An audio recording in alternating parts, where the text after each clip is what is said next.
The wind off the St. Lawrence came in cold that morning, the kind that cuts straight through a coat and makes your eyes water before you've even taken 3 steps out of the car. It was the sort of October day that made Remembrance Day feel earned, the sky low and grey, the trees along the edge of the Garrison Park stripped nearly bare, a few last leaves skidding across the parade ground like they were trying to escape something. Nobody paid much attention to the young woman standing at the back of the crowd. She was wearing a canvas work jacket, the kind that gets soft after years of washing, with a small poppy pinned crooked near the collar. Her dark hair was pulled back without much care. She had mud on the cuffs of her jeans from the drive-in. She'd stopped to fix a flat on the highway outside of Kingston, crouched in the gravel with a lug wrench, no one stopping to help. She was 29 years old, and she looked it, tired in the way that people get when they've been doing quiet, hard work for years with no one watching. Her name was Rowan Beckett. She stood behind the rows of folding chairs, behind the veterans in their blazers with the medals pinned neat and heavy, behind the city councillors and the base commander and the school choir from Rideau Heights, who were going to sing In Flanders Fields after the speeches. She stood where the crowd thinned out near the fence with her hands in her pockets, and she watched. The 6 German Shepherds were already in formation. They stood in a perfect line to the right of the stage, 3 on each side of a low podium, every one of them wearing a tactical vest with a small Canadian flag patch on the shoulder. Their handlers stood behind them, each one in dress uniform, gloved hands holding the leads just slightly slack, the way you hold a lead when the dog has already decided to stay. These were not pets. Anybody watching understood that immediately. These were working animals at the height of their training, and they carried themselves the way their handlers did, with a kind of disciplined stillness that was almost unnerving to look at. Corporal Yannick Trépanier stood at the end of the line with a shepherd named Boreas. Boreas was the largest of the 6, 91 pounds, with a black saddle that ran from his shoulders to the base of his tail. He had been working with the Royal Canadian Mounted Police's National Division K9 unit for 3 years. In that time, he had located a missing child in a forest outside Sudbury in February, flagged a package at Pearson that would have killed 6 people, and once walked quietly into a hostage situation in a Gatineau parking garage, while his handler held his breath outside. Boreas stood now with his eyes forward, not moving. The woman at the back of the crowd looked at him for a long moment. Then she looked away.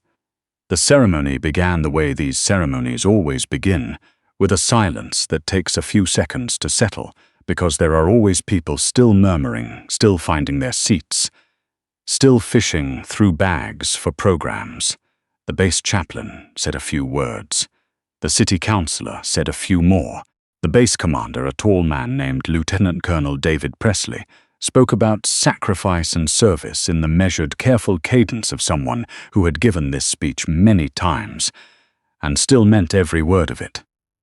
The K9 unit was being formally recognized today, commended for operational service over the previous 18 months.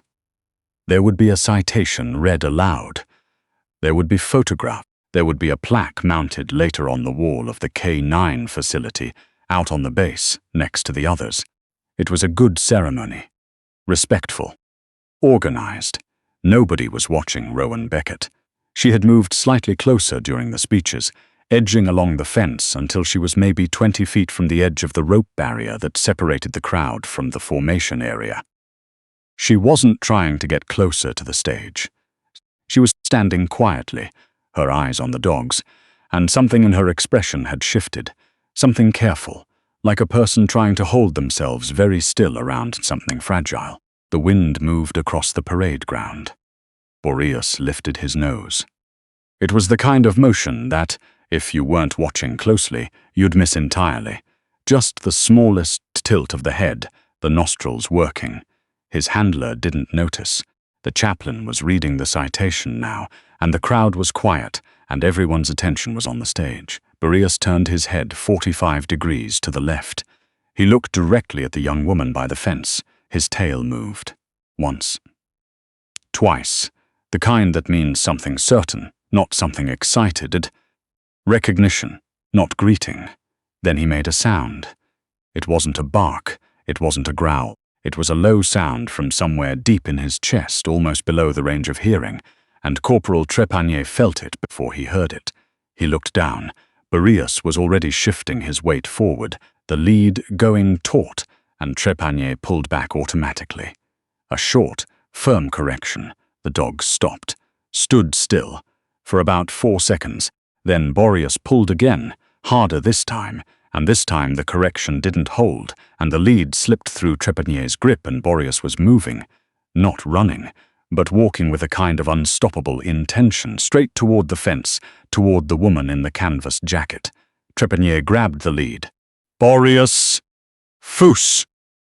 The chaplain faltered mid-sentence. 3 things happened in very quick succession. The handler of the second dog, a young shepherd named Cyrus, felt her dog surge forward. She held the lead, but Cyrus was already whining, a tight, urgent sound, and her paws were scrabbling at the asphalt. The third handler, a man named Sergeant Brault, managed to keep his dog in place for another 2 seconds, and then didn't. All 3 dogs on the left side of the formation pulled free almost simultaneously and moved toward the fence in a cluster, not chaotic, not aggressive, but focused in the way trained dogs almost never are unless they have chosen something entirely for themselves. The crowd made that sound crowds make, a collective indrawn breath, a ripple of murmurs. From the stage, Lieutenant Colonel Presley watched his carefully organized ceremony come apart, with the bewildered expression of a man watching a weather event. The 3 dogs on the right side of the formation hadn't moved. Their handlers had tightened their leads the moment the first dog broke. 2 of them held, the third, the youngest handler, a woman barely 22 named Constable Fortin, watched her shepherd, a 2-year-old named Frost, begin to tremble with the effort of staying. "Hold," she said quietly. Frost held for exactly 11 more seconds. Then he made the same sound Boreas had made, that low chest sound, and walked forward, pulling the lead out of Constable Fortin's hands so gently it almost seemed like she'd let him go on purpose. Now there were 4 dogs moving toward the fence. Sergeant Wade Brault. It was not actually the same Sergeant Wade Brault from a previous story on this channel. This was a different man entirely. Sergeant Philippe Cantin stepped forward with 2 of the remaining handlers, and they managed, together, to hold the last 2 dogs in place. But holding them was visibly costing something. The 2 remaining shepherds were straining forward, paws dancing, making sounds that were somewhere between distress and desperation. A security officer appeared at Rowan's elbow, a civilian contractor, older man, expression of professional alarm. "Ma'am, I'm going to have to ask you to step back." Rowan didn't step back. She looked at him with the calm, unremarkable expression of someone who has been asked to step back from things before. "I'm not doing anything," she said very quietly. "The animals." "I know," she said. 4 German shepherds had converged on the rope barrier between them and her. Boreas had pushed his nose through the gap under the bottom rope and was making that low sound, tail moving, with that same heavy, certain sweep. Cyrus was trying to climb the rope. Frost had sat down directly in front of Rowan and was looking up at her with an expression that was almost too human to look at directly. Rowan crouched down. She put her hand through the gap in the rope barrier and touched Frost's face, just briefly, just the tips of her fingers along the side of his muzzle, and the dog went completely still and made a sound like he'd been waiting a long time. Around her, the ceremony had stopped entirely. The chaplain had put down his papers. The school choir had stopped shuffling. Every person on that parade ground was watching the young woman with mud on her jeans, crouching by the rope barrier, while 4 trained K9 officers tried to get to her through the gap. Lieutenant Colonel Presley stepped down from the stage. He walked across the parade ground at the pace of a man who has learned, through long experience, that running toward an unclear situation rarely helps. He stopped a few feet from Rowan, looked at the dogs, looked at her. He had the expression of a man who has not yet asked the question, but already suspects the answer is going to be complicated. "Could someone tell me," he said, to no one in particular, "what's happening here?" Corporal Trepanier had retrieved Boreas's lid and was crouched beside the dog, one hand on his flank, and he looked up at the lieutenant colonel with an expression that suggested he had been asking himself the same question for the last 90 seconds. "Sir, they recognized her. I don't know how, I don't." "I know these dogs," Rowan said. She had stood up. She was looking at Presley directly, no particular deference in it, but no aggression either, just a kind of factual steadiness. "I know these dogs," she said again, "or I did. A while ago." Presley looked at her for a long moment. "Who are you?" she told him, and the expression on his face changed. Her full name was Rowan Claire Beckett, and she was from Napanee, Ontario, which is the kind of town where everybody knows 3 generations of your family and has opinions about all of them. Her father had been a dairy farmer, her grandfather before him. She'd grown up between the barn and the back fields and the kitchen table, and she'd been around working animals her whole life. Horses, cattle, the border collies her father used for the herd. She understood from childhood that working animals are not pets, that the relationship between a working dog and the person who trains it is a specific kind of bond, professional and practical, and entirely unlike anything else, and that within that bond, there is something that doesn't have a clean name in English. She'd joined the RCMP at 23. She was a good officer, methodical, observant, better in the field than in the office, with the kind of patience that doesn't announce itself but simply holds. She'd been posted to Kingston after her first year. After her second year, she'd requested a transfer to the K9 unit. The K9 trainer at the Kingston detachment was a retired RCMP officer named Bernard Atchison, who had been doing this work for 30 years and who was, by all accounts, the most respected dog handler east of Manitoba. He'd trained 47 operational animals over the course of his career. He was 61 years old and moved like someone who had spent a lifetime in fields and didn't see much reason to hurry. He watched Rowan Beckett for 3 weeks before he said anything. Then he said, "You've got something." It wasn't a compliment, exactly. Bernard Atchison didn't really deal in compliments. It was an observation, offered the way he offered most things, flat, precise, without embellishment. But it was the beginning of something, and Rowan understood that. She trained with the unit for 14 months. What she found there was a version of herself she hadn't known existed, quieter than she'd expected, more patient, more attuned to the particular language that working dogs use, which is almost entirely physical and almost entirely honest. Dogs don't dissemble, they don't perform. When a working dog trusts you, it is not because you've been charming or strategic or persistent. It is because you've earned something specific, and they know the difference. She trained Boreas from 8 weeks old. He came to the unit as a puppy from a breeder outside of Moncton, one of 6 in the litter that had been assessed for K9 potential. 4 of the 6 washed out before 12 weeks. Boreas and 1 other made it to formal training. Boreas was the one who stayed. He was a difficult puppy in the way that the best working dogs often are. Not aggressive, not fearful, but relentlessly curious and easily bored, and boredom in a shepherd is its own kind of problem. He needed more challenge, more engagement, more work. Rowan gave him that. She was at the facility before sunrise most mornings, and she stayed late, and somewhere in the middle of that first year, Boreas decided, with the complete and irrevocable certainty of a working shepherd, that she was his person. She trained Cirrus next, then Frost. Over the following 2 years, she worked with all 6 of the dogs now standing in that formation, not as their primary handler. The handlers were separate, assigned later, but as their foundational trainer. The person who shaped how they moved through the world, how they approached uncertainty, how they made decisions in the field.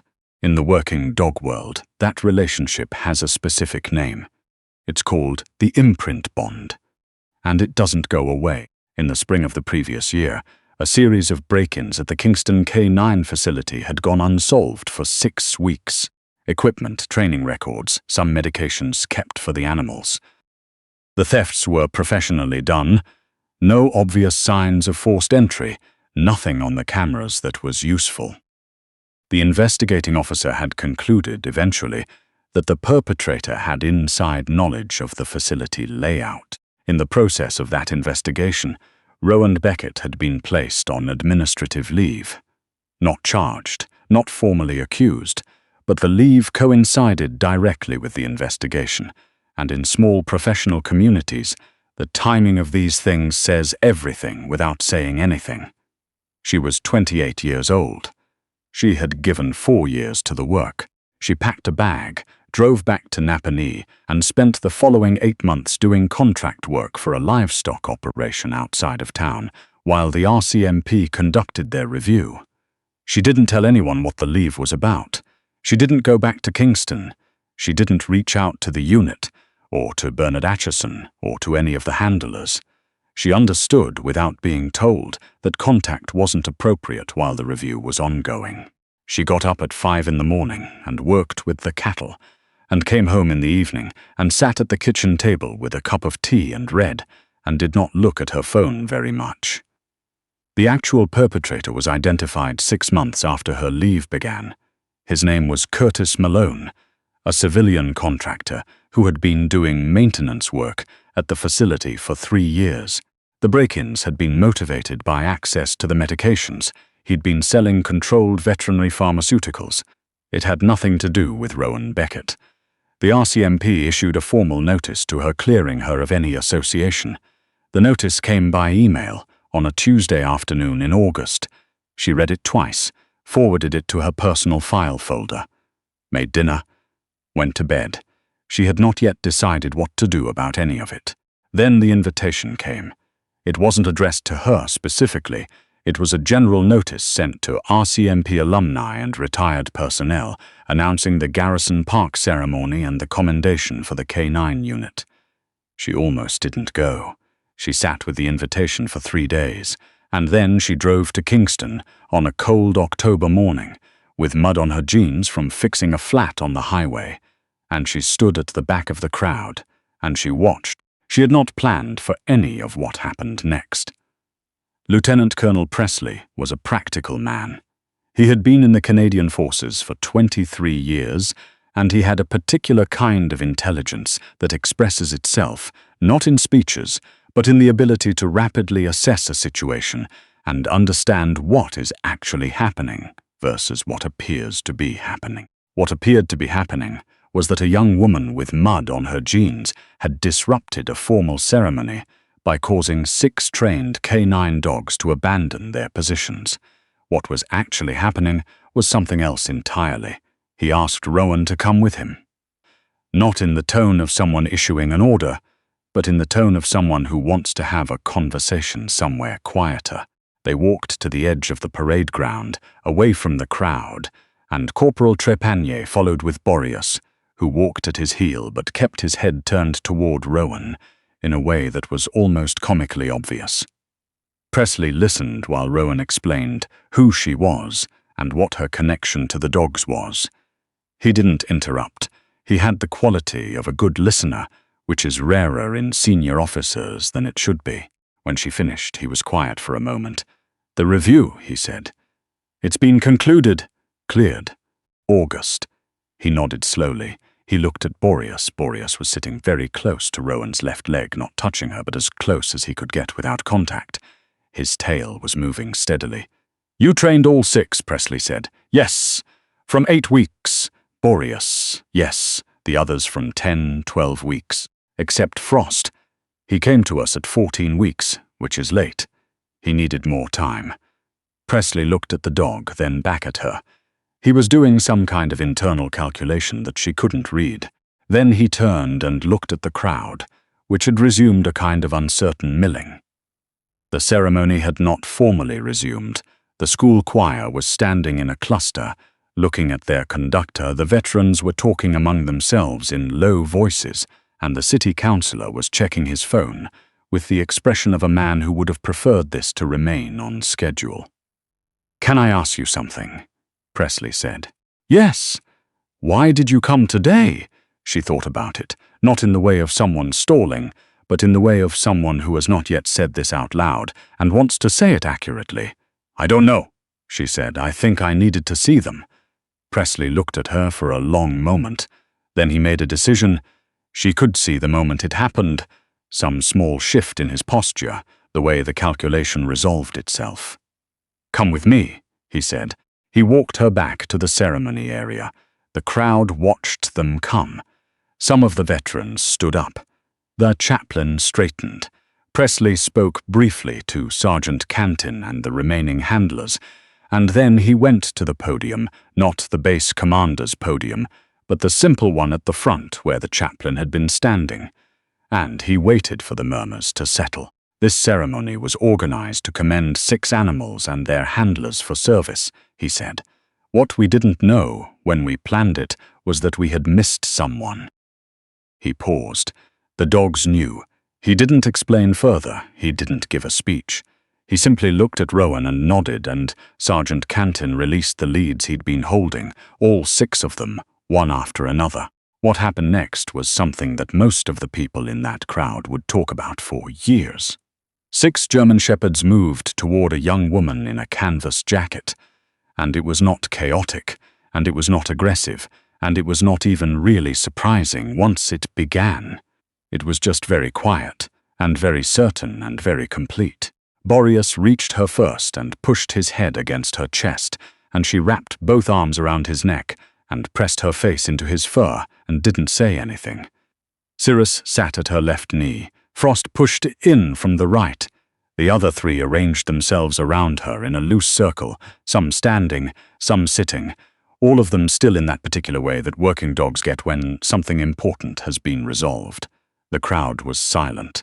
Somewhere in the second row, a woman who had lost her own dog 3 months ago began crying with a kind of relief she couldn't have explained.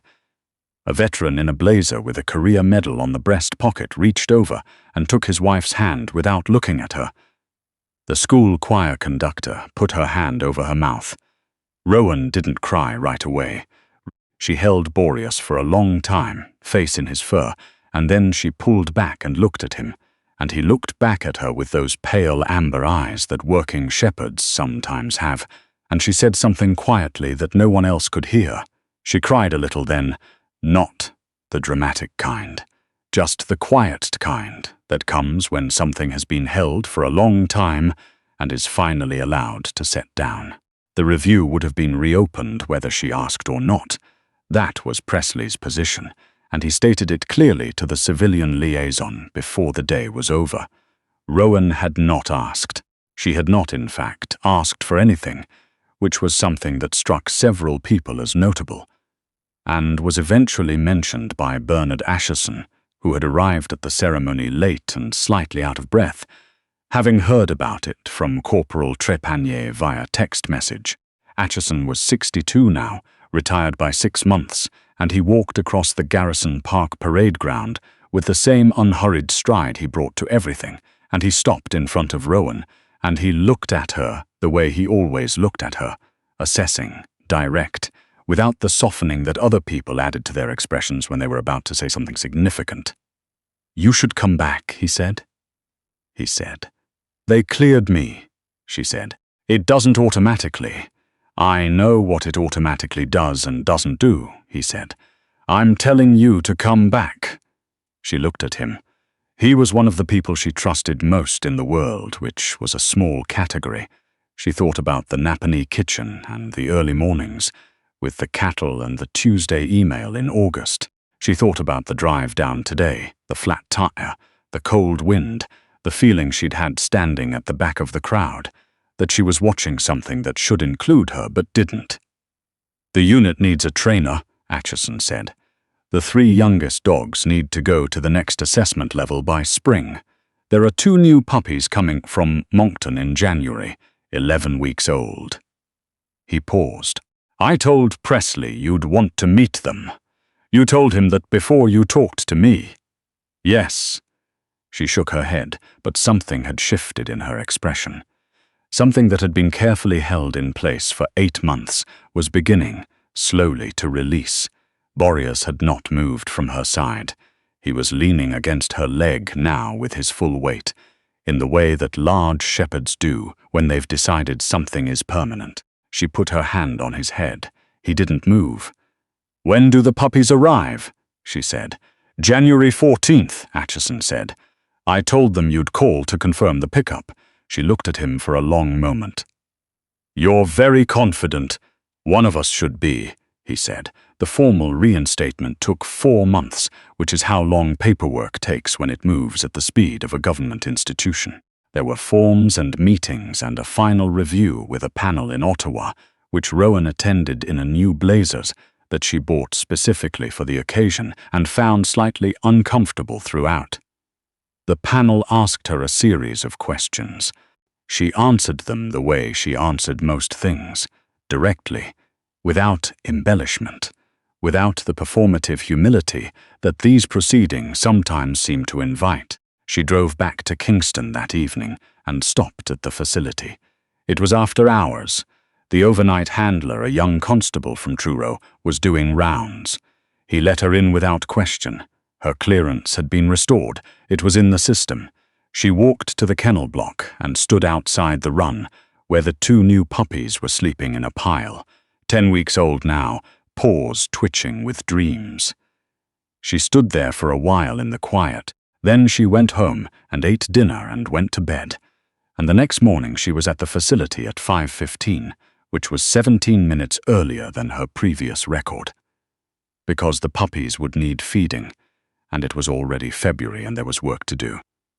Curtis Malone was sentenced the following spring to 14 months in a federal facility in Ontario, plus 3 years of probation. The sentencing judge noted, in her remarks, that the theft of controlled substances from an RCMP facility represented a particularly serious breach of public trust. The judgment was reported briefly in the Kingston Whig Standard and at slightly more length in a law enforcement industry publication that Rowan read on her phone one evening in the kennel office while Boreas slept under the desk with his chin on a foot. She read the article, closed her phone, looked at the dog. Outside it was raining, the kind of April rain that smells like thawing ground, like things beginning again after a long time of being still. One of the new puppies, she'd named this one Vega, which was against protocol because operational dogs were not supposed to be named by their trainers, but Bernard Acheson had retired, and there was, at least temporarily, some flexibility in the protocol, was scratching at the door of the adjacent run.